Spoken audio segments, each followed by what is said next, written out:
bonjour. Je suis très heureux de participer de modérer la présentation de ce livre qui fera date, Syrie, le pays brûlé, le livre noir des Assad. Et la première question que je voulais poser à Catherine Cocchio, c'était un peu quelle était l'idée de ce livre, comment il a germé, puisque vous avez participé à sa fondation, enfin à son élaboration.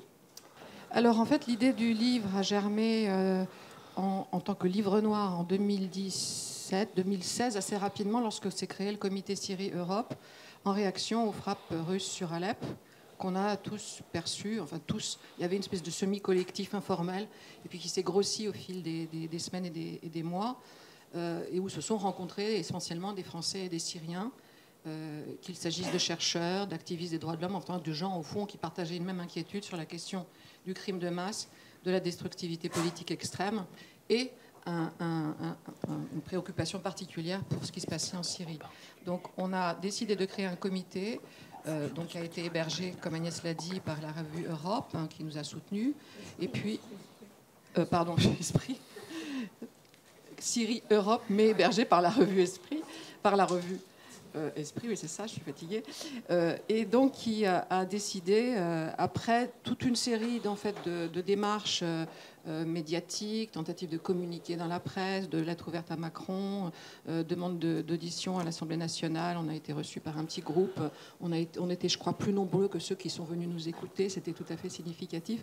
Donc devant cette impuissance politique, on a décidé de faire ça, de faire un livre noir pour refuser, une espèce de refus moral, mais aussi un refus, une réflexion politique, puisqu'il nous semblait que ce qui se passait était un problème éthique fondamental qui relevait du crime imprescriptible, mais était aussi d'une très grande dangerosité politique pour le monde, en fait, et pas seulement pour la Syrie. Et donc Bachar n'était pas, contrairement à ce que disait notre président, l'ennemi des Syriens, mais l'ennemi de tous, au fond. Je dirais peut-être au plan moral du genre humain, mais d'une manière plus de l'ordre de la politique internationale. Il y avait un danger qui continuait à se poursuivre et qui continue à se poursuivre avec des migrations qui ne peuvent que se poursuivre. En tout cas, un retour au pays qui est tout à fait impossible pour ceux qui sont partis dans l'après du soulèvement et dans le gros de la répression. Voilà, donc on a voulu construire quelque chose qui fasse acte, en effet, qui fasse date, au sens où il fallait faire poids. Il fallait faire poids dans une durée qui était autre que cette espèce de course en avant qui empêchait de réfléchir, en fait, et qui, en plus, s'aggravait au point de vue de la confusion. C'est-à-dire que le confusionnisme prenait une épaisseur et une acuité, une violence qui nous malmenait tous, en fait. Donc on a voulu prendre le temps de construire quelque chose avec des lignes de perspective critique, quelque chose qui fasse à la fois un dossier à charge, au fond, avec beaucoup de documentation et de témoignages, mais aussi qui multiplie les entrées critiques, les approches synthétiques et analytiques pour parvenir à comprendre cet enchaînement catastrophique, mais aussi pour rendre hommage à ceux qui s'étaient engagés initialement dans cette révolution. C'est-à-dire qu'en fait, le parti pris de ce livre, c'était au fond de prendre acte qu'il y avait eu quelque chose qui s'était déroulé de très important en 2011, mais aussi la nécessité de revenir en amont pour reconstruire un enchaînement et tenter de transmettre par la compréhension ce qu'on arrivait à saisir de cette histoire. Peut-être, Joël, tu veux... Oui, Joël, oui, je veux bien compléter en disant que, effectivement, la force de cet ouvrage, il tient au fait qu'il a été le fruit d'un travail collectif. Il y a pratiquement une centaine de contributeurs qui ont travaillé à cet ouvrage, qui sont de nature très diverses. Les voix syriennes sont prépondérantes, et je pense qu'il faut le dire. Peut-être dire aussi la variété du type de contributions qui sont à la fois des articles analytiques, mais aussi des témoignages, mais aussi des documents, mais aussi toute une dimension qui est donnée à l'image. Et je dirais encore qu'on a à la fois, on a eu plusieurs objectifs, à la fois celui de retracer une histoire sur le long cours, puisque c'est quand même un demi-siècle de dictature qui sont décrites ici, de décrire, mais aussi de faire comprendre la nature et la manière dont fonctionnait le régime des Assad, d'attester des crimes qui ont été commis, qui sont des crimes contre l'humanité, qui sont des crimes de guerre, et de faire comprendre aussi la manière dont ils se sont accumulés et succédés de la torture jusqu'à l'utilisation des armes chimiques, d'analyser aussi l'instrumentalisation du confessionnalisme dans la répression et la montée aussi de l'islamisme et des djihadistes, et de restituer aussi la dimension régionale et internationale, parce que ce n'est pas que l'histoire d'un pays et d'une société, mais la Syrie est véritablement révélatrice de l'état du monde détérioré dans lequel nous sommes. Et on fait d'ailleurs très vite aussi le parallèle historique avec la guerre d'Espagne de 1936, pour ce qui est de la réaction des démocraties vis-à-vis de ce conflit.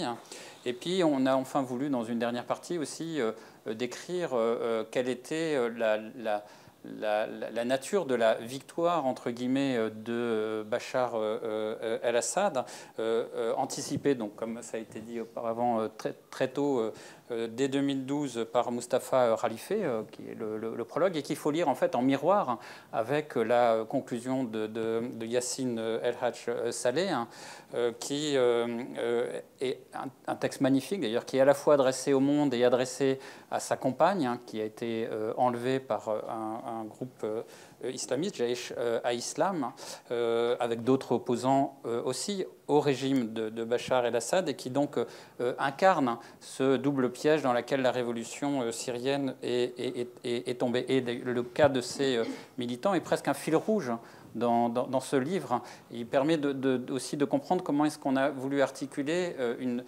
compréhension d'une histoire, de quelque chose de global, et puis des parcours très personnels, très individuels.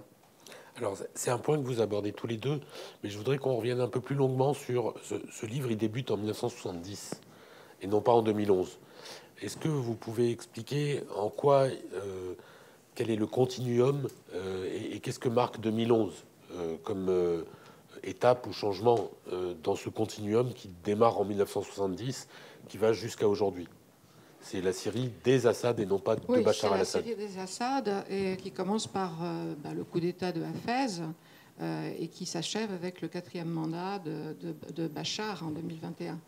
Je voudrais d'abord juste dire que cette question de la réhistoricisation de ce qui s'est passé en Syrie sur un long cours, c'était un enjeu fondamental, parce que l'un des problèmes, au fond, pas seulement d'ordre politique, cognitif, mais épistémologique, c'était, je crois, que l'histoire était bloquée, que l'historicité avait été bloquée d'une manière très résolue au plan politique, avec ce slogan de Hafez, Assad pour l'éternité. Et quant à notre présent, nous, on était dans une espèce de présent permanent, de course en avant, comme je disais, qui souffrait d'une sorte d'effet de disque rayé.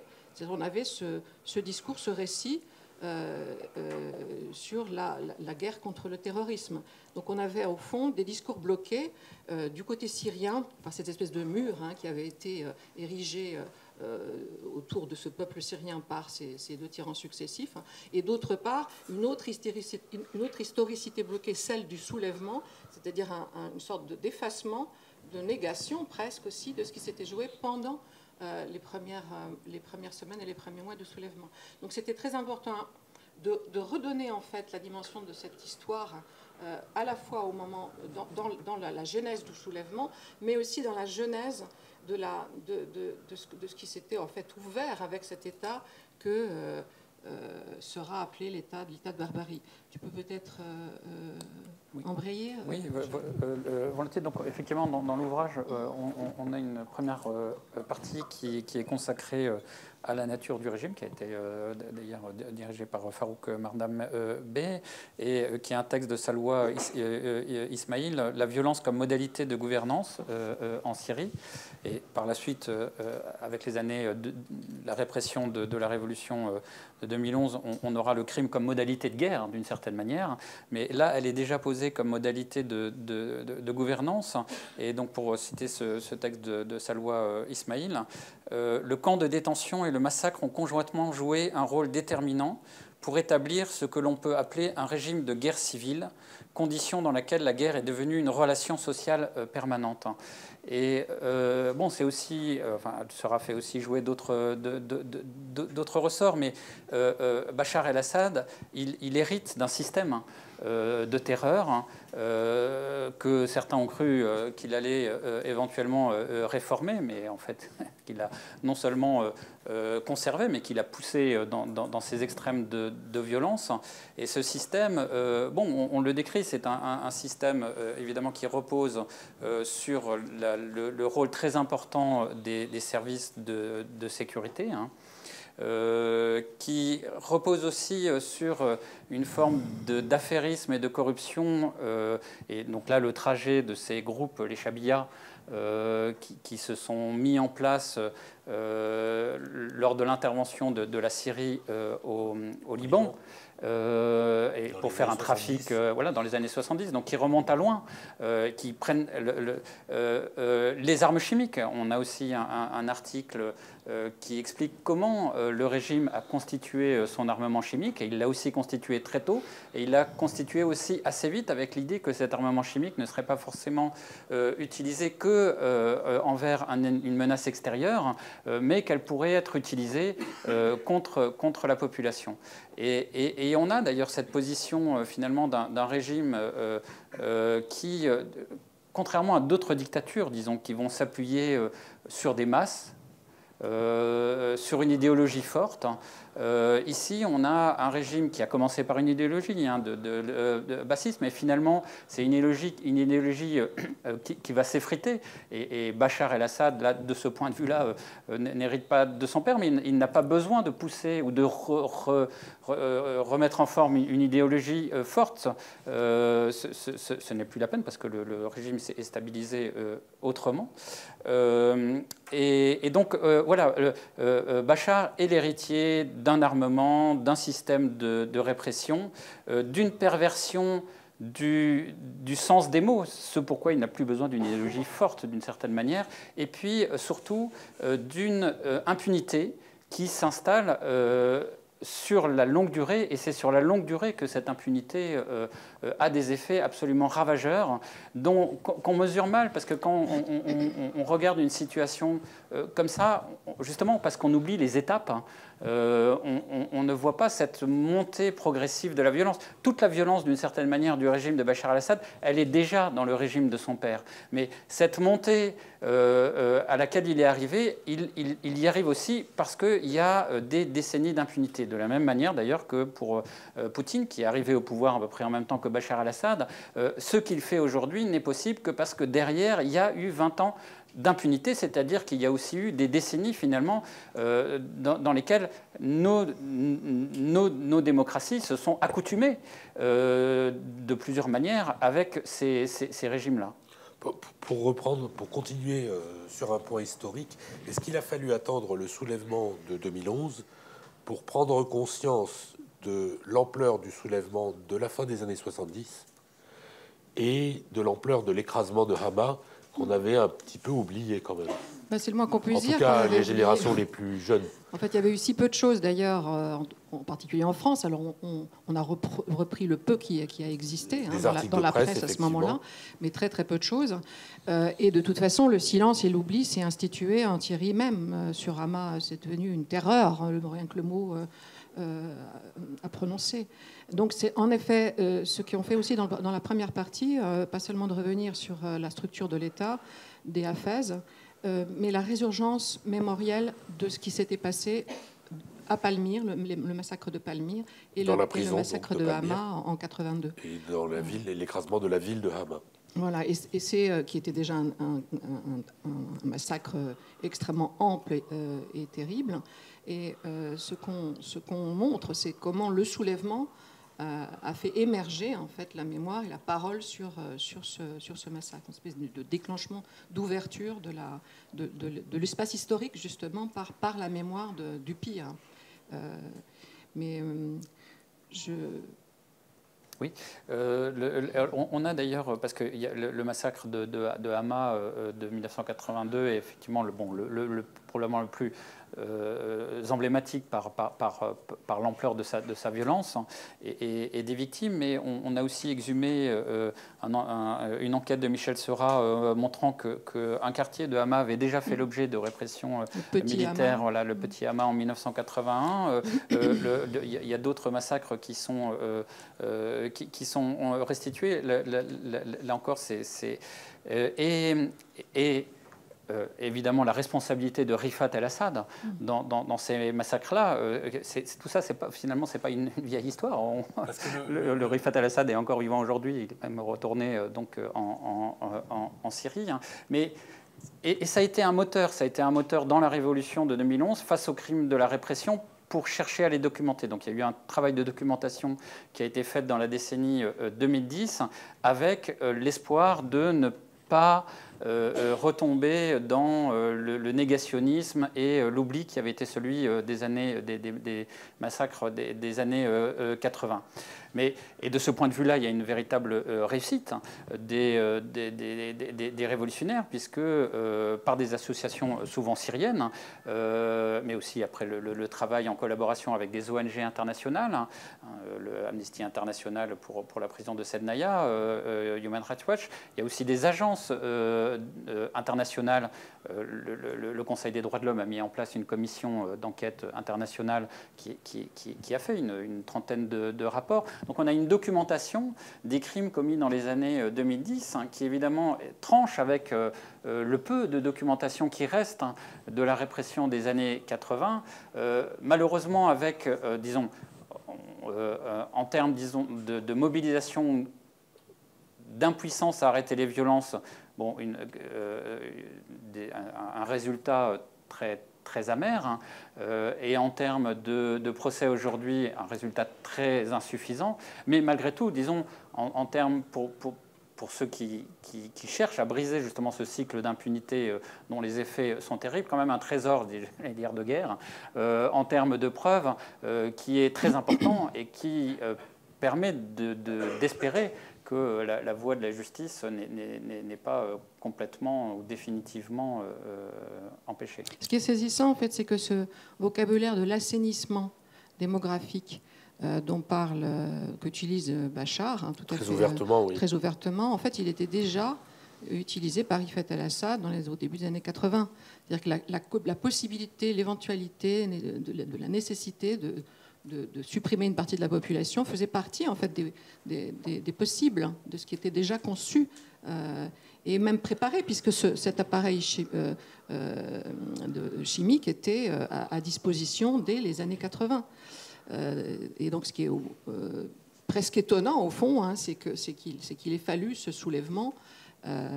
Mais rétrospectivement, rien de moins étonnant que cette violence complètement déchaînée se soit abattue immédiatement sur cette révolution pacifique.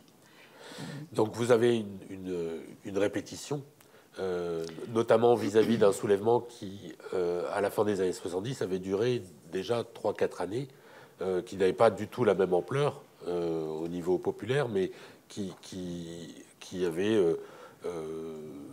fait que Alep était un territoire de guerre, notamment la ville d'Alep, la ville de Hama, comme on le sait, mais les événements d'Alep sont relativement oubliés.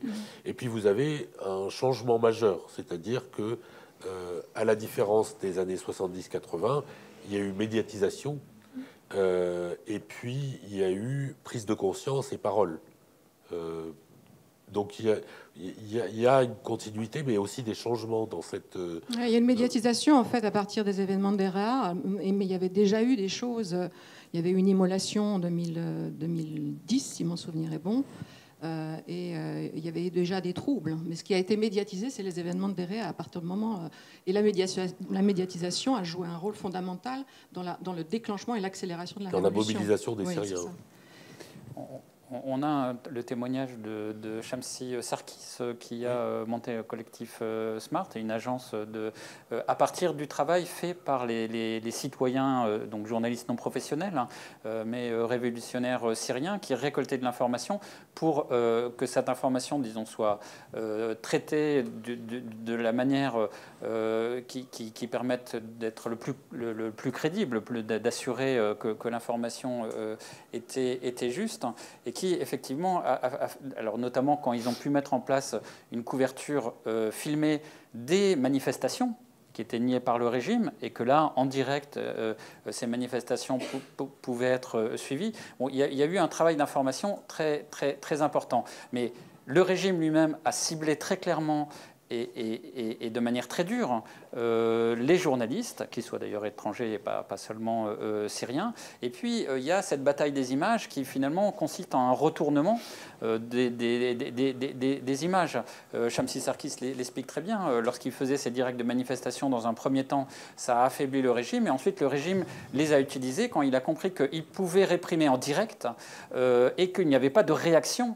Notamment de solidarité internationale derrière, et que donc l'image devenait à ce moment-là une arme de son côté. De terreur. De terreur. De la même manière, d'une certaine manière que, ça c'est un article de Cécile Boex, les vidéos qui sont tournées dans les séances de torture du régime, qui rentrent dans une logique de violence, qui ne sont pas faites pour être montrées comme ça au grand public, pour étaler la manière dont fonctionnent les régimes, mais qui sont faites pour circuler entre tortionnaires, mais aussi sous le manteau, pour créer de la terreur. Ces vidéos-là, il y en a énormément. Aujourd'hui, elles peuvent être de la même manière retournées d'une certaine manière par les militants des droits humains pour servir de preuve contre le régime. Et donc c'est vrai qu'on a une bataille des images qui est absolument inédite, hein, dans les techniques qui étaient en jeu, et puis évidemment dans le réseau Internet et des réseaux sociaux. Je pense que c'est un des aspects les plus intéressants, en tout cas qui m'a le plus intéressé dans le livre, c'est la juxtaposition de ces deux articles. Celui de Shamsi Sarkis qui tire un bilan de l'activisme médiatique, mais un bilan assez amer et assez désabusé, exactement, sur la limite de la médiatisation, d'abord face à un régime qui est d'un cynisme absolu, mais aussi face à une opinion internationale qui est d'une indifférence relativement importante. C'est pas tant ça, à mon avis, que le fait que ça devienne une machine perverse, parce que le dispositif onusien est complètement bloqué. C'est-à-dire qu'à partir du moment où il n'y a pas de réaction politique internationale, du fait des vétos, de cette politique des vétos russes et chinois qui s'instituent, à partir de ce moment-là, montrer des images, y compris montrer des images de massacres en direct, ça devient une arme pour Bachar, puisqu'il n'y a pas de toute façon de réaction. Donc à partir du moment où ce mécanisme-là se met en place aux yeux du monde, alors on peut faire monter les paliers de la violence, de la terreur, et on obtiendra toujours quelque chose de plus par là, quoi. Donc, et du coup, le combat pour la médiatisation immédiate, simultanée, comme l'explique Sarkis, et en effet, cet article, à mon avis, est extrêmement précieux. Eh bien, ça tourne contre, en fait, ceux-là même qui ont fait des pieds et des mains. C'était extraordinaire la mobilisation qu'il y a eu pour créer des compétences dans le domaine des médias, hein, dans les comités locaux. C'est très impressionnant ce qu'ils ont arrivé à faire.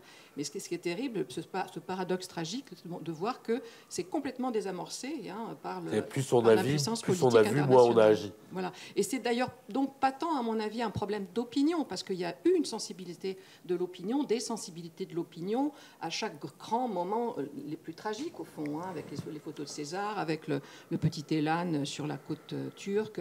Il y a eu, mais l'empathie collective ne sert à rien lorsqu'il n'y a pas de prise politique, d'action politique. Voilà. Donc c'est ça que ça montre très profondément, à quel point, même si on arrive à sensibiliser la terre entière, en fait, si les machines de décision politique n'embrayent pas, ça tourne en une machine perverse. Et perverse aussi parce que les corps syriens ont été montrés à l'envi et qu'il y a aussi toute une problématique, celle de l'indignité, c'est-à-dire qu'il y a eu indignation, mais il y a eu aussi grand tort fait à la dignité des sujets syriens. Et c'est aussi un des enjeux de ce livre noir. C'était un des grands mots d'ordre de la Révolution, de liberté et dignité. Et c'est d'essayer de construire quelque chose, un objet où la masse même de travail, au fond, restaure quelque chose de cette dignité perdue. Et où on arrive à faire regarder autrement les Syriens, leur action, leur existence, tout simplement. Et je pense que c'était aussi un enjeu fondamental pour chacun d'entre nous. Nous, les Français, en fait, nous, vous vous rendez compte, on n'est même pas allé en Syrie, ni l'un ni l'autre. Donc on s'est pensé vraiment comme des coordinateurs, simplement, des gens qui allaient pouvoir aider à rassembler des savoirs, à rassembler des mémoires pour arriver à faire poids, justement. Alors, il y a un aspect sur lequel je voudrais que vous reveniez, c'est que à travers cette revisitation du système répressif syrien, mais aussi de la révolution et de ses premiers temps, on voit réapparaître quelque chose qu'on a peut-être un peu oublié aujourd'hui, qui était la force des comités de coordination, c'est-à-dire la naissance d'une société civile, non pas sa naissance parce qu'elle existait, mais sa naissance au grand jour, et son auto-organisation en tant que contre-société face au régime.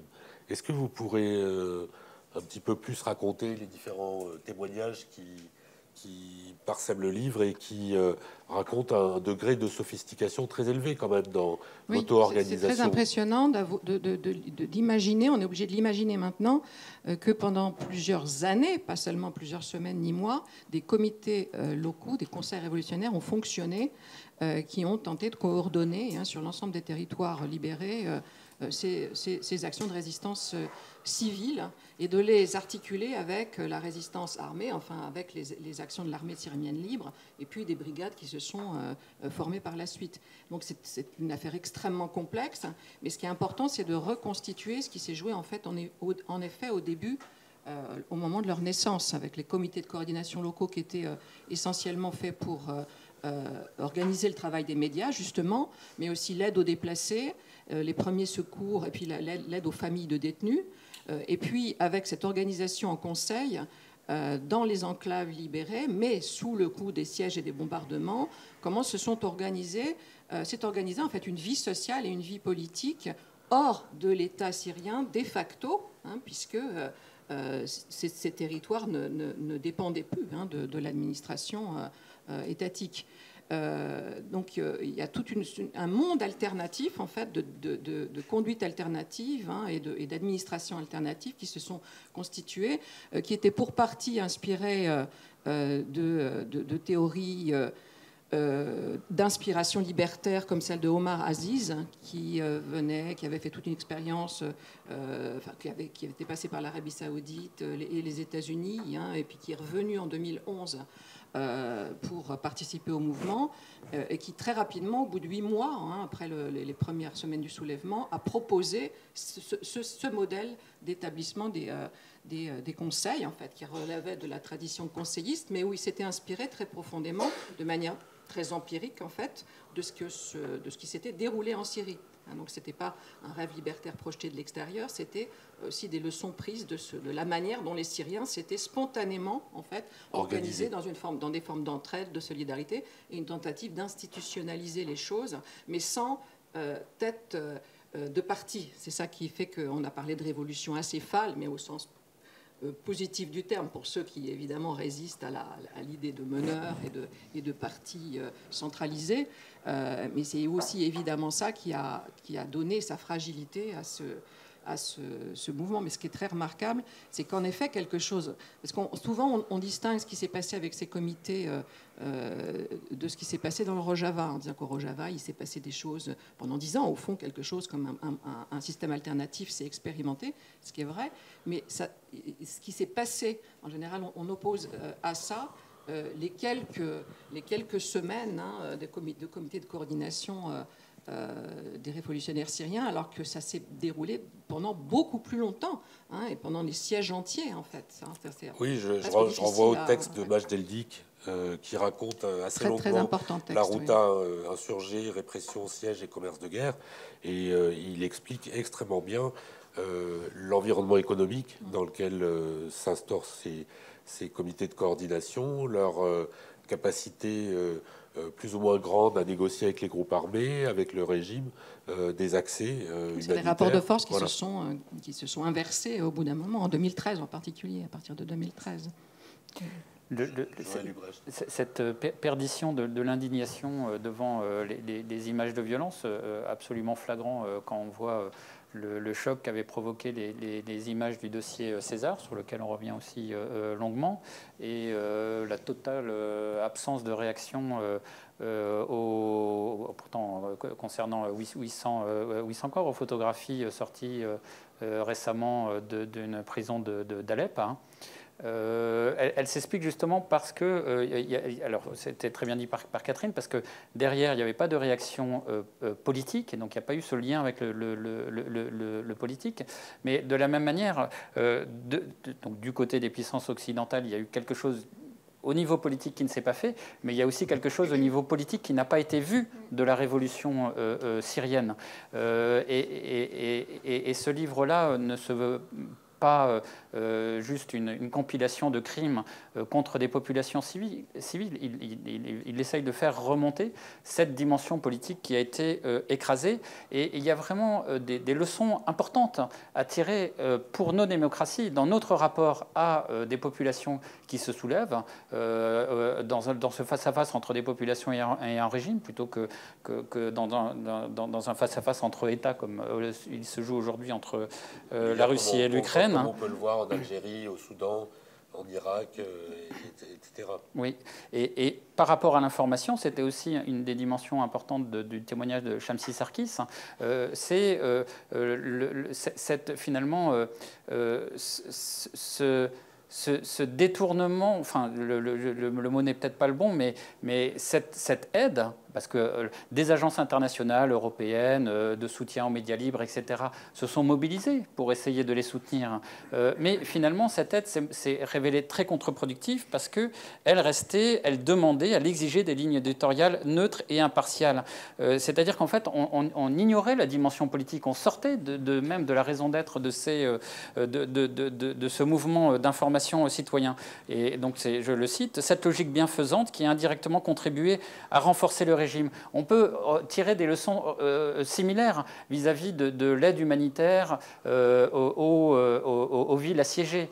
Et voilà, il y a vraiment des leçons importantes. Ce n'est pas seulement la description d'une dictature, c'est aussi un livre qui permet de se reposer des questions sur nos démocraties, sur ce qu'elles ont manqué et sur ce qu'elles sont capables de faire, puisqu'il y a malgré tout derrière un essor, une volonté démocratique qui, elle, est puissante et qui n'est pas d'ailleurs complètement écrasée. Est-ce que... Alors, tout récemment, il y a un documentaire qui a été projeté sur Arte, qui fait de la Syrie une sorte de banc d'essai, de laboratoire de l'intervention russe telle qu'elle se déroule aujourd'hui en Ukraine. Est-ce que c'est une dimension qui est présente dans le livre? Est-ce que c'est une dimension que vous jugez pertinente? Est-ce que la Russie a expérimenté un certain nombre de techniques de guerre, mais pas seulement, enfin de guerre au sens très large du terme? Oui, c'est évident que la Russie a fait en effet de la Syrie un laboratoire militaire, en particulier en mettant à l'essai plusieurs centaines d'armes nouvelles. Et en rodant une technique de bombardement des civils, enfin qui était familière à l'armée russe. Oui, il y a eu la Tchétchénie déjà. Mais quelque chose s'est joué peut-être d'une systématisation en fait avec la Syrie. C'est-à-dire que cette solution, cette Grozny solution, elle s'est découverte justement à Grozny comme une sorte de réponse à l'incapacité politique d'en finir avec une résistance. Et donc elle faisait déjà partie d'une sorte de standard en fait pour l'armée russe. Et en effet, alors moi, il y a ça, bien sûr, cette dimension-là militaire, mais il y a aussi la dimension stratégique, en fait, c'est-à-dire que c'est le test du seuil de tolérance de la communauté internationale qui a été le plus efficace, le plus net. Et à partir du moment en particulier où, donc je parlais de ces vétos russes qui se sont démultipliés, il y en a eu 17. À partir du moment où la ligne rouge que Obama avait brandie à propos des attaques chimiques a été au contraire dépassée en 2013, après les attaques chimiques d'août 2013, alors l'impunité était garantie pour toute forme de violence destructrice, y compris, déjà c'était une énormité d'avoir mis cette ligne rouge-là, parce que ça supposait que les bombardements ininterrompus, on laissait faire, c'était possible, mais laisser faire aussi les attaques chimiques malgré cette ligne rouge et se décharger de cette histoire en confiant le dossier en fait à Poutine. Enfin, c'était vraiment donner la Syrie. Et donc à partir de ce moment-là, tout était possible. En fait, un espace nouveau s'est ouvert pour la politique menée par Poutine. Et ça a donné à l'intérieur, ça a donné le développement accéléré des brigades islamistes, l'implantation de Daesh, et puis ça a donné quelques mois plus tard la Crimée, l'annexion de la Crimée.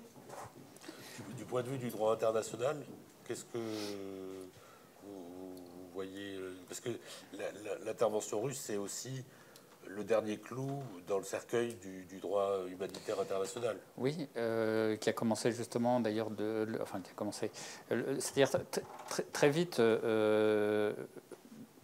on a pu constater que la répression du régime prenait les dimensions d'un crime contre l'humanité de manière relativement manifeste. Et donc ça, c'est encore une fois des agences internationales, des ONG internationales ont pu voir ça. Il y a des tournants, c'est pour aussi revenir à la question de la Russie. Ziad Majed, qui interviendra après, a écrit une des contributions sur la configuration géopolitique. Et il faut véritablement voir comment chaque pays de la région ou du monde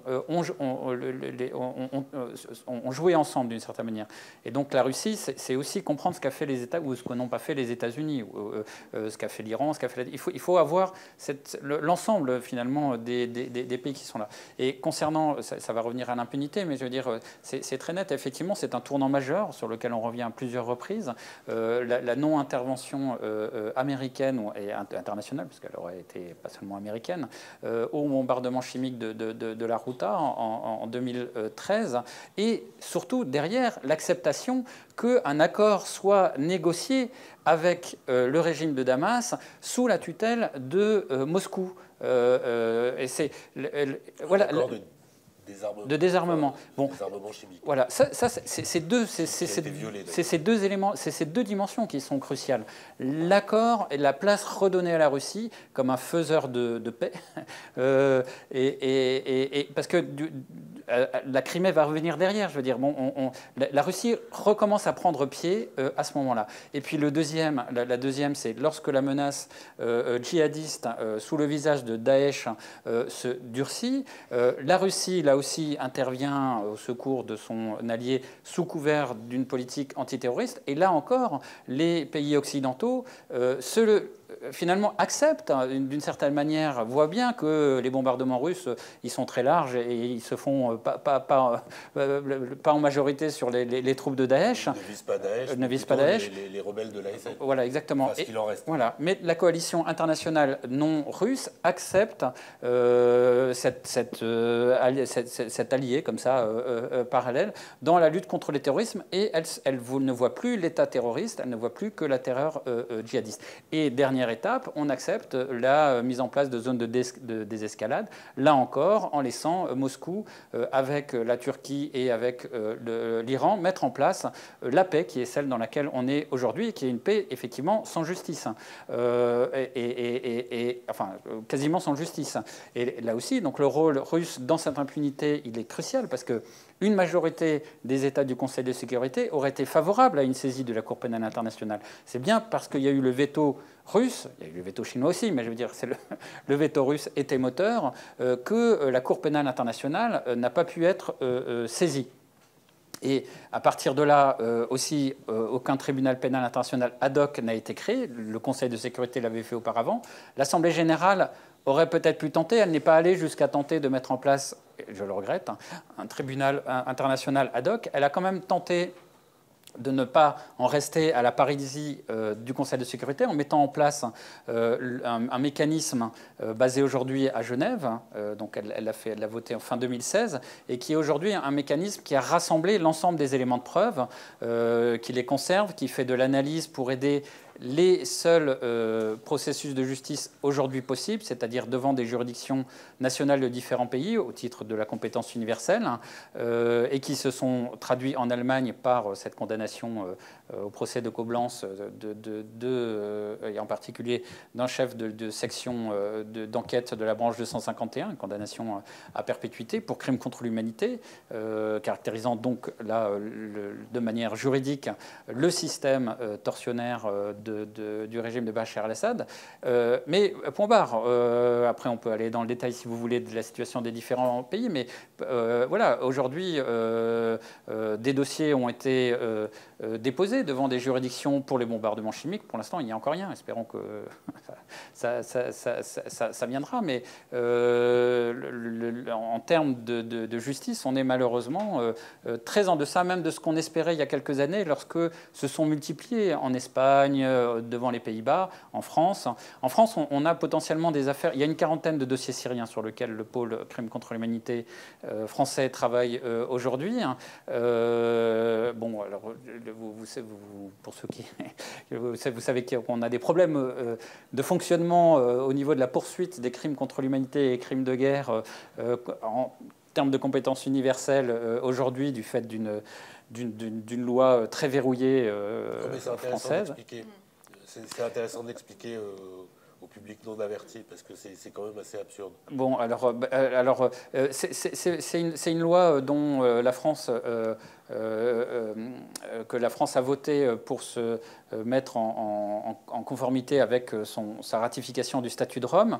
Donc elle a mis en place en 2010 et mettant en place un régime donc, de poursuite au titre de la compétence universelle, c'est-à-dire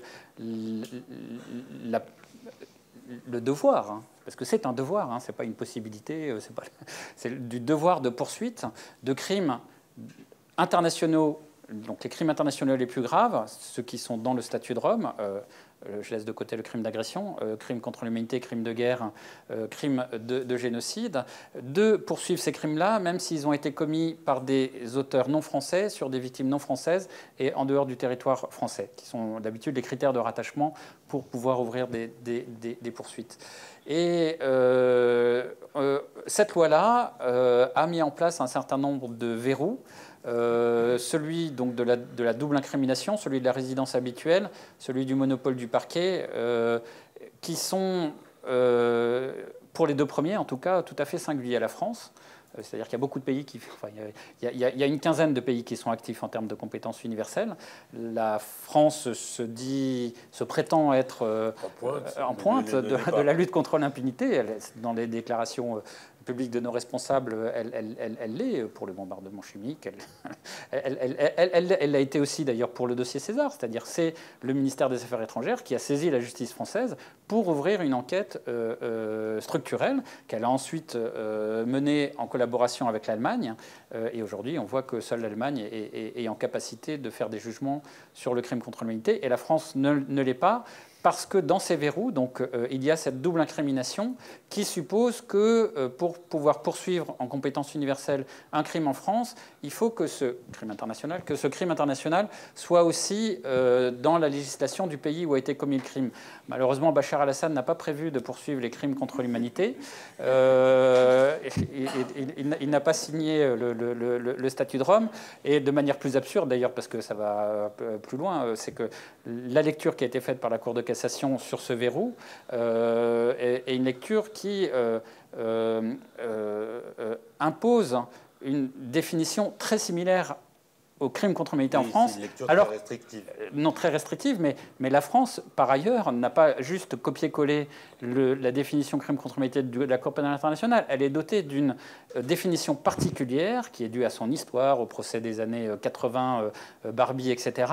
Et son crime contre la définition de crime contre l'humanité en France, elle se rattache à la définition de Nuremberg et elle nécessite la démonstration d'un plan concerté qui n'est pas demandé dans la définition. Donc, non seulement il faut que les criminels de guerre se soient dotés d'une législation à la pointe en termes de droit international, mais en plus il faut qu'ils aient une définition qu'on est les seuls à avoir.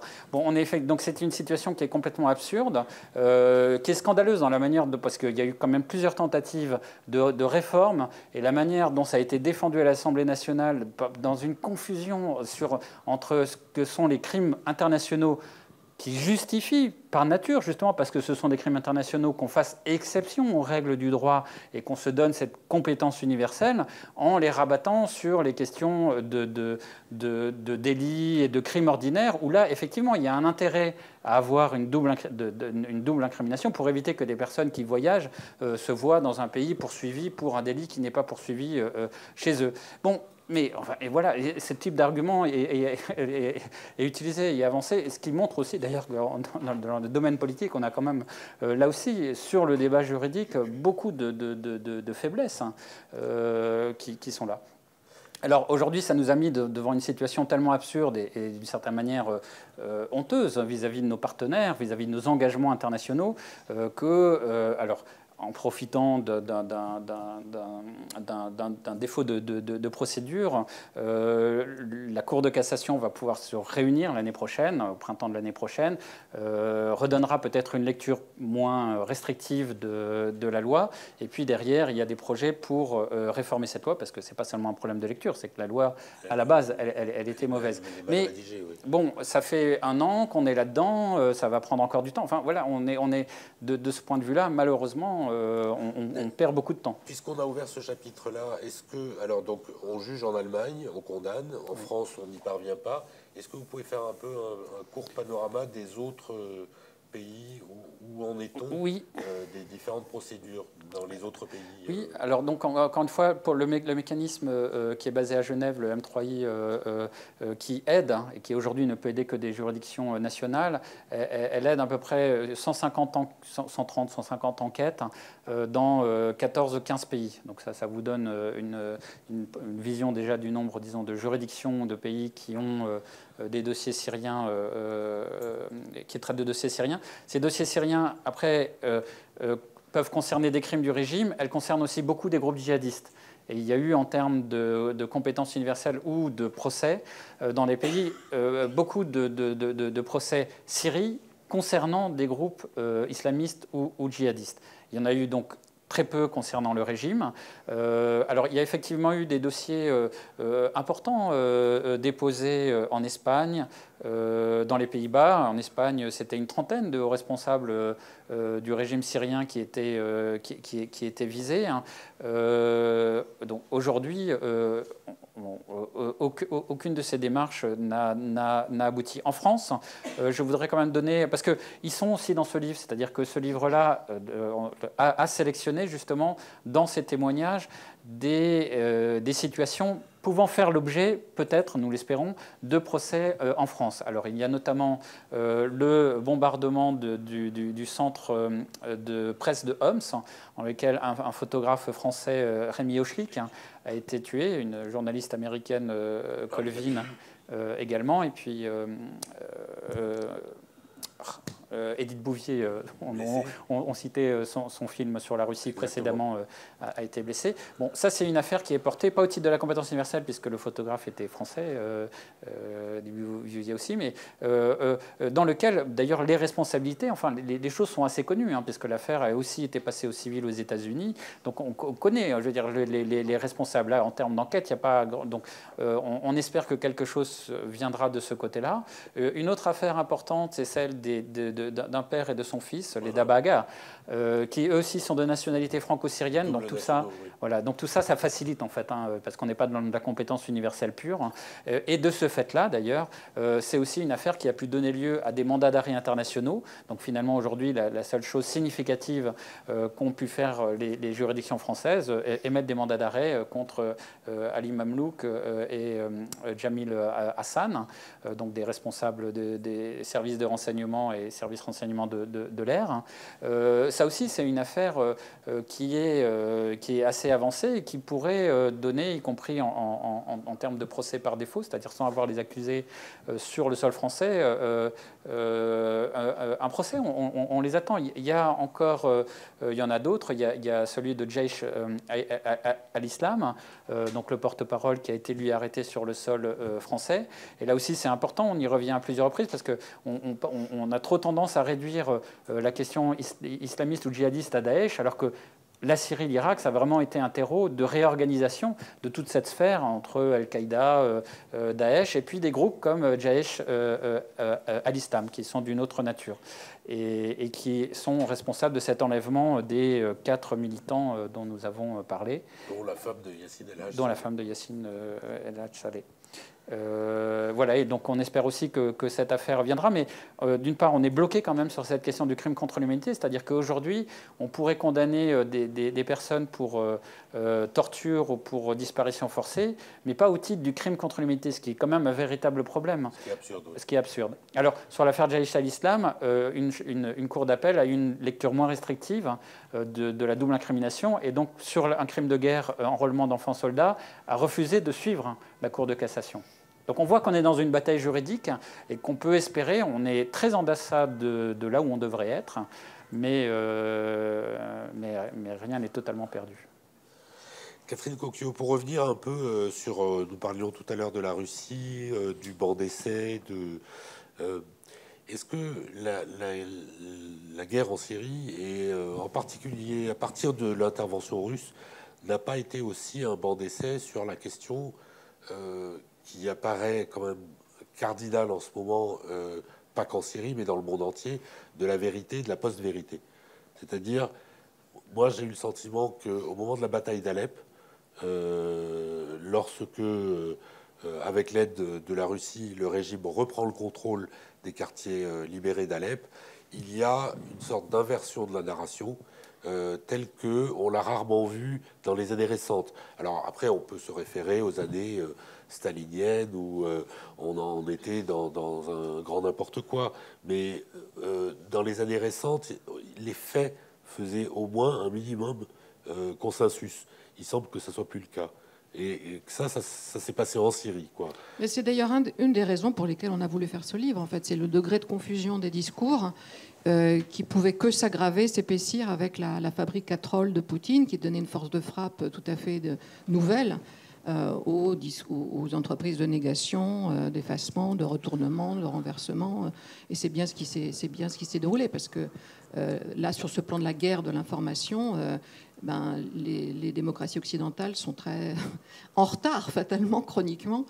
Et donc, en effet, ce qui se joue continuellement, ce qui est vraiment, ce qui nous remplissait de stupeur, en fait, en tant que Français, c'était qu'en France même, non seulement une extrême droite, mais une gauche ou une extrême gauche se fasse le relais de ce discours poutinien qui a trouvé et qui continue de trouver beaucoup trop de relais dans une démocratie. Enfin, c'est même stupéfiant. Je voulais y venir justement. Alors c'est abordé à la fin du livre, peut-être moins longuement que d'autres aspects, mais parce qu'il est question essentiellement des Syriens et pas forcément des opinions occidentales, mais le rôle de la droite et de l'extrême droite et d'une gauche anti-impérialiste que je qualifierais de dévoyée ou de fourvoyée. Est-ce que on peut développer cet aspect-là ici?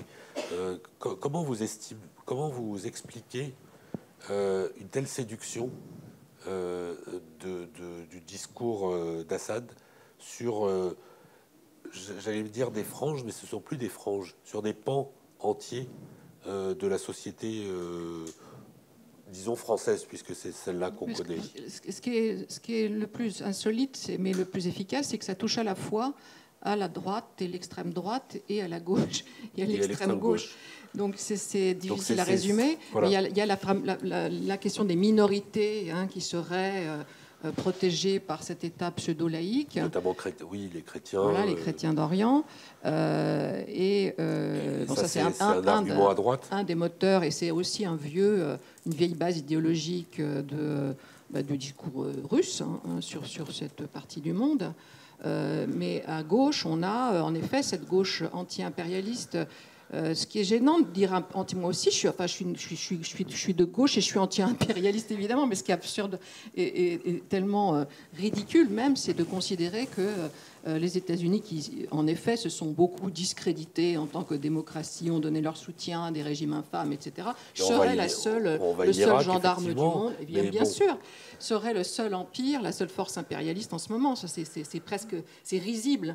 Donc pour moi, il faut même plus parler à la limite de gauche anti-impérialiste. Faudrait trouver un autre terme, mais c'est bien ce vieux logiciel-là qui continue de sévir à contretemps complètement, et pourtant en toute connaissance de cause. C'est ça le plus stupéfiant de tout. C'est-à-dire qu'on a beau documenter à foison ce qui continue de se dérouler maintenant en Ukraine, non, il faut pas soutenir, etc. Parce que j'y reviens au rapport à la vérité et à la réalité. Oui, alors je crois que la vérité n'a aucune importance. Enfin, ça, c'est un vieux truc. L'URSS c'est tellement bien familiarisé en profondeur avec cette évidence que la manière que Poutine a d'hériter de cette URSS-là est tout à fait flagrante. Et c'est décuplé avec les moyens du numérique et des tweets et des réseaux sociaux, etc. Mais je ne sais pas si je réponds tout à fait à votre question. Effectivement. Oui, c'est Nicolas Hénin aussi qui a un article. Effectivement, il y a plusieurs... qui aborde l'aspect propagande comme arme de guerre. Voilà, et donc alors, à la fois par la technique de l'inversion, disons l'offensive informationnelle a constitué un renfort constant de l'offensive diplomatique. Et là encore, le rôle des Russes a vraiment été... a donné à Bachar al-Assad une puissance qu'il n'avait pas par lui-même. Encore une fois, d'ailleurs, sans le soutien russe, iranien aussi, mais russe, le régime n'aurait pas tenu. On a vraiment eu, à un moment donné, un renversement du rapport de force. Et il s'est aussi joué sur le terrain de l'information. On revient à cette question primordiale, l'information, le rapport à la vérité. Et dans le négationnisme, il y a effectivement plusieurs ressorts. Certains jouant du côté de l'extrême droite, dans le discours civilisationniste alors à ce moment-là, de Poutine qui lui convient tout à fait, la défense des minorités chrétiennes, orthodoxes en particulier, et du côté de l'extrême gauche, c'est les réflexes anti-OTAN, anti-américains, et qui se retrouvent parce que le régime lui-même, encore une fois, on avait noté avant qu'il ne vivait plus sur une base idéologique forte, mais il est dans une sorte de discours complotiste permanent. Et on est dans cette articulation entre des groupes minoritaires très idéologisés, à l'extrême droite ou à l'extrême gauche, qui ont une culture historique, idéologique, etc., et qui vont pouvoir jouer là-dessus. Mais ce qui explique, disons, la force et l'étendue finalement de cette déconnexion à la réalité, c'est quand même justement ce dommage causé aux images, au rapport aux images, au rapport aux mots, dans l'information qui est aussi la nôtre. Et c'est fascinant de voir comment est-ce que entre un régime qui ment, enfin je veux dire dans sa propagande, etc., qui est quand même très loin de nous, comment, notamment par le relais russe, finalement, ce rapport vicié à la réalité, à la vérité, cette inversion, elle finit par nous atteindre aussi et par convaincre malheureusement beaucoup de monde. Et puis ce qui est saisissant aussi, c'est qu'à partir du moment, là c'est la démonstration qui est très nette, à partir du moment où une question se pose en termes de lutte contre le terrorisme, lutte internationale contre le terrorisme, il y a un ennemi absolu qui se constitue et l'opposant n'existe plus.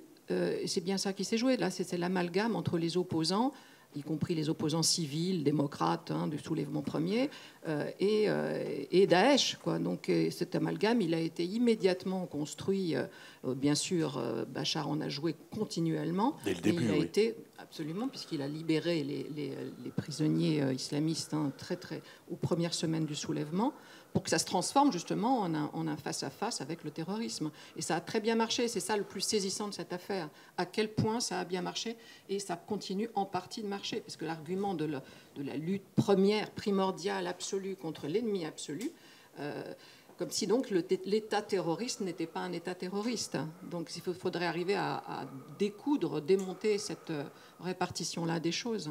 C'est pourquoi l'enjeu de justice, il reste absolument déterminant. C'est-à-dire, malgré le peu de résultats, il faut continuer à le porter, parce qu'il y a deux choses que peuvent apporter la justice et la sanction réelle des responsables. C'est justement de remettre à l'endroit les victimes et les agresseurs, pas pour dire qu'il n'y a qu'un camp où il n'y a que des agresseurs et qu'un camp. Enfin, c'est pas la question du bon, des bons et des méchants, c'est pas du tout ça. Mais l'inversion qui est faite, où la victime elle-même est décrite comme étant l'agresseur, ça, c'est un niveau judiciaire, ça peut être remis à sa place. Et puis l'autre chose, j'y pense par rapport à la question notamment des destructions du patrimoine ou d'urbicide, c'est que en termes de conventions, la Syrie elle a signé la convention contre la torture, elle a signé un certain nombre de conventions. Le problème n'est pas forcément le cadre législatif, c'est l'application, le respect de ce cadre législatif. Et là aussi, la question de la justice derrière, elle est primordiale, parce que si il ne s'agit pas de créer un nouveau droit, on a un droit international qui, sur certains aspects, peut évoluer, mais grosso modo, il faut le faire respecter. Et là, la question de la justice redevient aussi primordiale. Vous parliez d'urbicide et de destruction. Justement, je voulais arriver à la sixième et dernière partie de l'ouvrage, qui notamment aborde la question de la reconstruction et évidemment de la planification démographique du pays en fonction d'objectifs politiques. Où en est-on des projets de reconstruction? Sont-ils restés à l'état de projet, faute de financement? Ou est-ce que cette reconstruction, qui est une forme d'assainissement social, de mainmise économique et littéralement de profitage de guerre, quoi, est-ce que elle a commencé? Je crois que Alep a été constituée en ville pilote pour la politique de reconstruction, mais par exemple la ville de Homs, il me semble qu'elle est restée dans un état de ruine total. Mais je risque d'être plus approximatif peut-être que Joël dans la réponse à cette question. Non, ce que je voudrais dire sur effectivement cette sixième partie qui est importante et qui permet de comprendre que justement la destruction aujourd'hui elle est parachevée par ces projets mirifiques de reconstruction immobilière. Donc on a pris c'est Christophe Boltanski qui signe un article. Un article à l'époque dans l'Observateur. Non, dans sa revue, je pense. Son ancienne revue, oui. Revue 21. Oui, c'est ça. Donc, effectivement, alors, parlant de ce projet immobilier Marotta City, et surtout décrivant le personnage Foz, Samuel Foz, si je ne me trompe pas. C'est ça, oui. Voilà, qui sont ces personnages profiteurs de guerre, parrainés par le clan, qui vont servir de prête-nom au régime de Bachar al-Assad, c'est-à-dire que lui, maintenant il est grillé, mais pendant un temps, lui pouvait se déplacer à l'étranger, lui pouvait mener des discussions, emporter de l'argent, etc. Et donc, par rapport à des personnes déjà identifiées, sanctionnées, qui ne pouvaient plus circuler de la même manière, donc qui sont des profiteurs de guerre et qui ont financé aussi des milices. Et on est dans cette jonction entre l'affairisme et le financement des milices et de l'effort de guerre qu'on retrouve à une autre échelle en Russie avec des figures comme Prigogine. Pas pour dire que Fauze est un équivalent de Prigogine, mais je veux dire que ce sont, parfois on ne voit que, disons, des chefs militaires ou des responsables politiques, alors que ce type de personnages-là, qui sont entre les affaires, entre les groupes armés, entre le politique, mais qui sont ni des élus, ni des chefs militaires, ce sont des figures qui sont tout à fait cruciales et que souvent, on ne voit pas assez. C'est un des traits d'ailleurs de continuité entre la Syrie et l'Ukraine qu'on n'a pas évoqué tout à l'heure, c'est en effet la présence de Wagner. Et donc, voilà, alors cet article de Christophe Boltanski retrace cette figure-là, qui est emblématique, et qui me rappelle, dans l'article de Perrin, peut-être, je ne sais plus si c'est celui de Perrin, ou si c'est... Oui, ça doit être celui de Perrin, justement, sur Hama, donc 20 ans après, je pense, c'est dans les années 2000, lorsqu'il revient. Oui, c'est en 2000-2001, oui. Voilà, et donc, excusez-moi cette mémoire, là, mais où il voit dans ce quartier ce building de banque, je crois, qui est là, mais qui est vide, et qui symbolise bien cette reprise, disons, artificielle du territoire, de la société, qui est relativement en trompe-l'œil, mais qui était là aussi. Et c'est aussi cette image de Khalife, disant que la victoire de Bachar al-Assad aujourd'hui, ce sont ces drapeaux du régime, ces drapeaux neufs sur des ruines. Et on reste dans cette situation-là, parce que alors ce sera plutôt le propos de la deuxième table ronde, la situation actuelle de la population syrienne, elle demeure évidemment dramatique, très loin des buildings dorés de Marota City. L'idée de construire une sorte de petit Dubaï autour de Damas paraît quand même aujourd'hui assez éloignée de la réalité et des possibilités réelles du régime. 90% de la population sous le seuil de pauvreté en Syrie. Voilà. Mais effectivement, on va laisser ça pour la deuxième table ronde. On va ouvrir un peu la parole à la salle. Il y a un monsieur au premier rang. Voilà. Oui, est-ce que vous pouvez revenir rapidement sur la volte-face de Obama? C'était l'époque des printemps arabes aussi, et l'Occident n'a pas du tout réagi de la même façon avec ce qui se passait en Tunisie, en Égypte, etc. Quelle était la place de la Syrie dans la géopolitique internationale, la place de la Syrie dans la géopolitique, pour qu'il y ait une telle paralysie, quoi. Et puis, comment vous expliquez cette bourde d'Obama qui a été catastrophique, quoi? Je vais me permettre quelques explications pour avoir couvert ça à l'époque en tant que journaliste. C'est qu'on a tendance à oublier deux choses. Obama a construit sa victoire électorale sur la critique des années Bush. Donc, une critique assez sévère de la guerre en Irak. Il a été un des rares élus à voter contre, contrairement à toute une partie de l'establishment démocrate de l'époque, y compris Hillary Clinton. Et il fallait solder les années Bush, et donc plus d'aventure à l'étranger. Donc il y a déjà une réticence de fond à faire une intervention militaire au Proche-Orient. Oui, mais on ne fait pas de ligne rouge, non?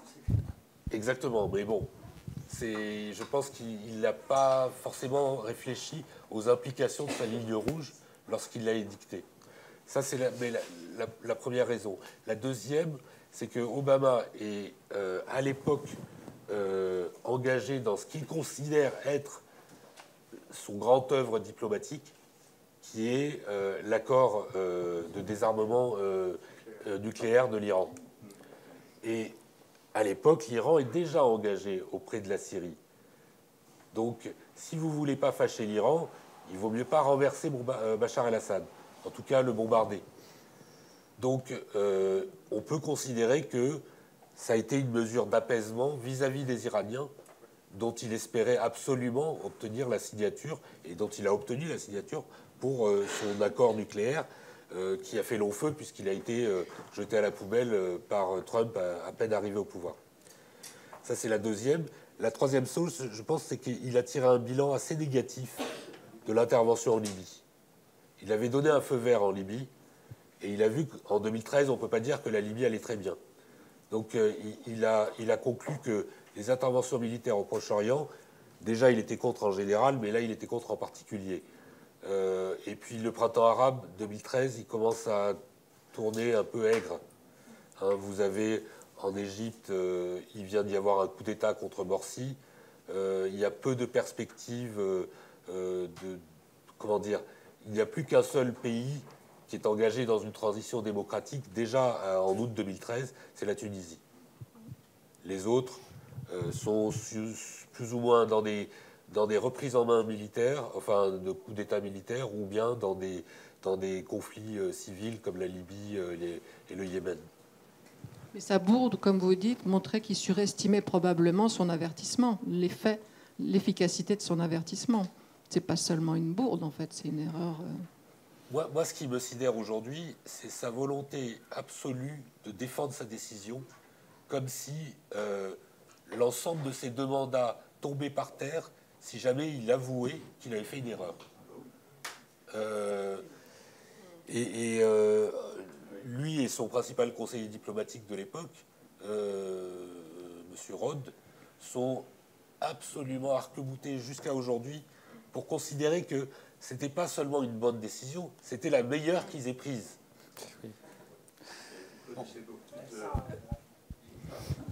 Il n'y a pas beaucoup de gouvernements qui reconnaissent leurs erreurs en général. Non, mais même quand ils sont plus au pouvoir. Non, mais de ce point de vue-là, c'est vrai que la défense, parce qu'il y a une défense, c'est ma meilleure décision, etc., on peut simplement faire profil bas. Et là, ça participe d'une certaine manière d'une forme de négationnisme qui est très différent du négationnisme russe. Il peut très bien dire, à l'époque, je ne pouvais pas prendre une autre décision. Les Anglais venaient. Il faut se rappeler que le Parlement anglais avait voté contre. Donc, il y allait qu'avec la France. Il pouvait dire, je considérais que la France n'était pas un allié suffisant, que les Anglais, etc. Alors aujourd'hui, il dit ce qu'il avait dit à l'époque, mais qui était une façon de dire non, c'était de dire, je m'en remets au Congrès. Bon, comme si le Congrès était capable de décider ce genre de choses. En tout cas, dans le livre noir, l'important aussi, c'est d'arriver à faire comprendre ce qu'ont vécu les Syriens qui s'étaient ramassés les attaques chimiques et qui ont, par la suite, ont dû d'abord chercher leurs morts, les enterrer, et continuer de survivre dans les pires conditions, avec la peur de la prochaine attaque chimique. C'est ce changement de point de vue qu'il faut aussi constamment avoir. On a la question des décisions politiques, de leur aberration en l'occurrence, et puis il y a le point de vue de celui qui vit les choses en bas, quoi. Et autre changement de point de vue, c'est aussi à partir de ce moment-là que la radicalisation au sein de la révolution, qui a profité aux groupes islamistes et djihadistes, a pu commencer à jouer à plein. Elle avait commencé avant, hein, mais voilà, ça a été une étape aussi importante de ce point de vue-là.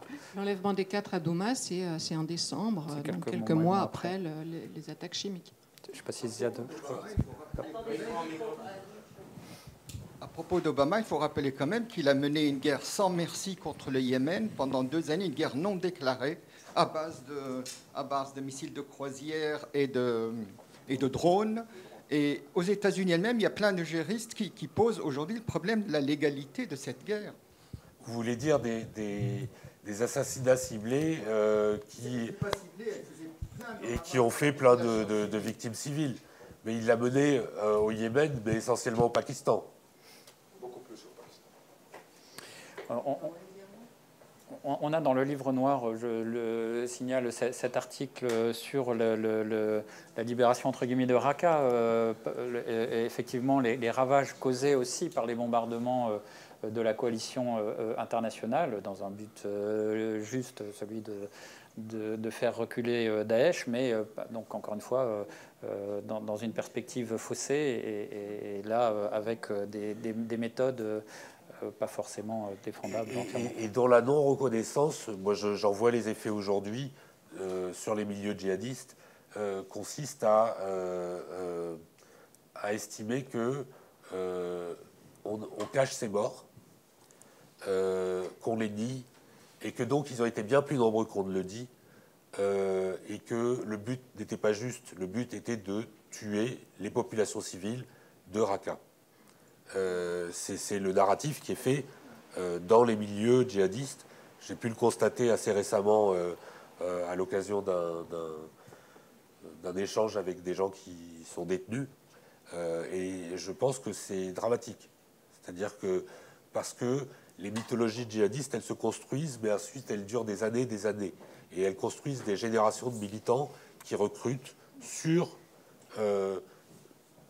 des contre-vérités, des mensonges qui ont valeur de paroles d'évangile ou de Coran, comme vous voulez, mais qui deviennent des vérités inébranlables. Et or, je ne vois pas ce que les pays occidentaux, enfin les membres de la coalition anti-État islamique, ont à perdre, à reconnaître qu'il y a eu des pertes civiles, et elles n'ont pas cherché à les estimer, ce qui est dramatique parce que ça ouvre la porte à toutes les estimations les plus fantaisistes. Oui, bonjour. Deux commentaires, si vous permettez, et une question. Alors, pour le premier commentaire, s'agissant de l'extrême droite et de l'extrême gauche, je pense que le problème a commencé bien avant les lobbies russes et les propagandes russes. Au début, c'était le régime lui-même, mais surtout soutenu par l'Iran et le Hezbollah, qui ont profité d'un capital symbolique qu'ils ont, notamment dans les milieux d'extrême gauche, vu la lutte du Hezbollah contre Israël.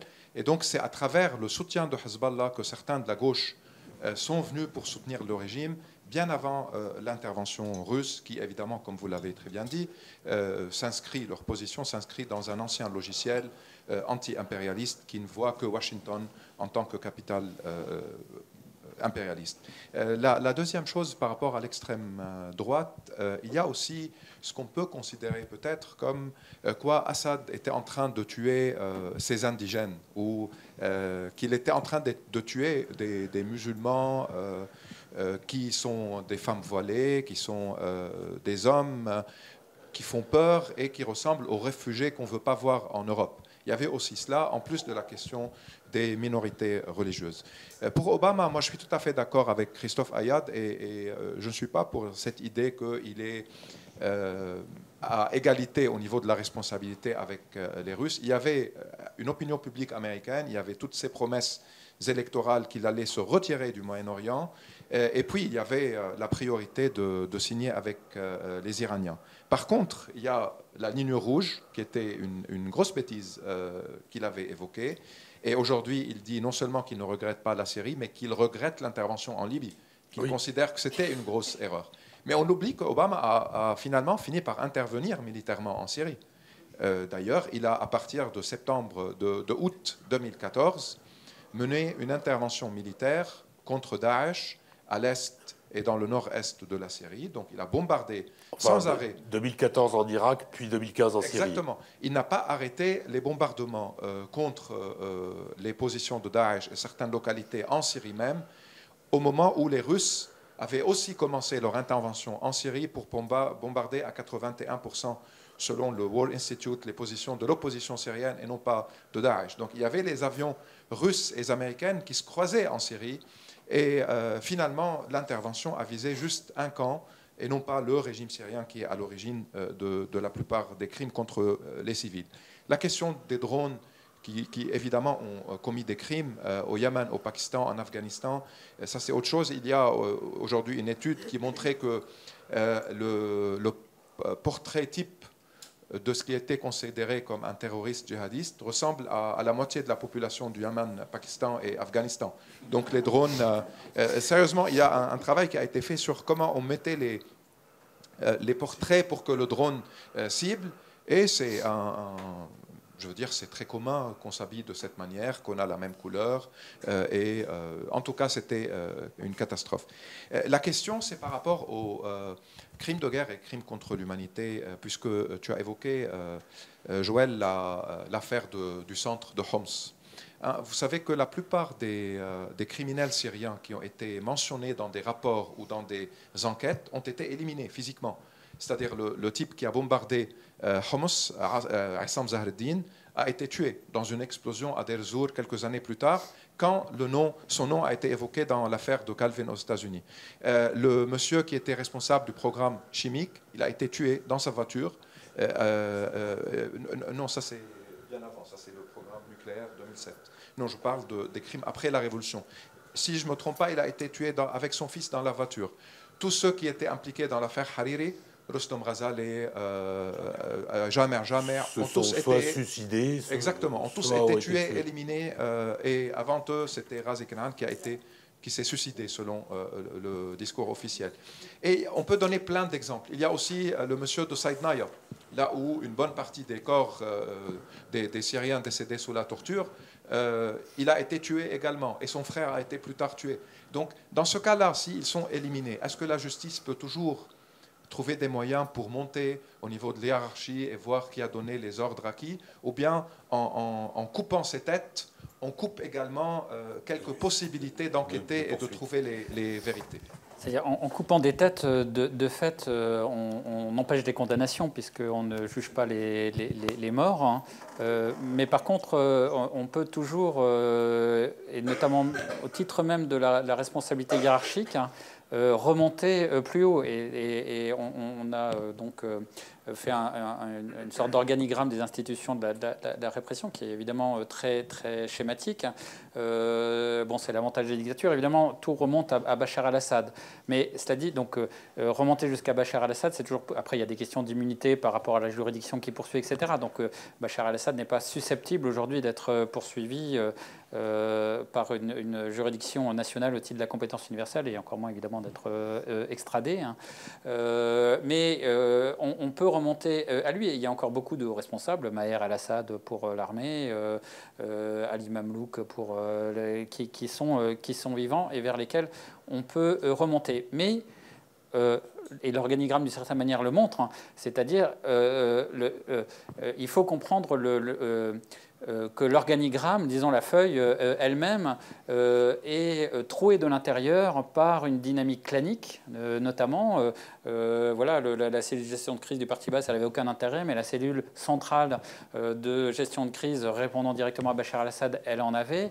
Regroupons pas forcément ceux qui sont à la tête d'une institution, parce que au sein même de ces institutions, il peut y avoir des personnes qui ont une responsabilité, voilà, qui ont un poids politique plus important. Et donc la difficulté pour les juges, enfin pour le procureur, disons, qui va monter le dossier, ça va être dans le cadre d'une scène de crime de faire le partage entre ce qui est les miliciens déjà, ce qui sont les militaires, la remontée... Enfin, le dossier est de ce point de vue-là extrêmement complexe.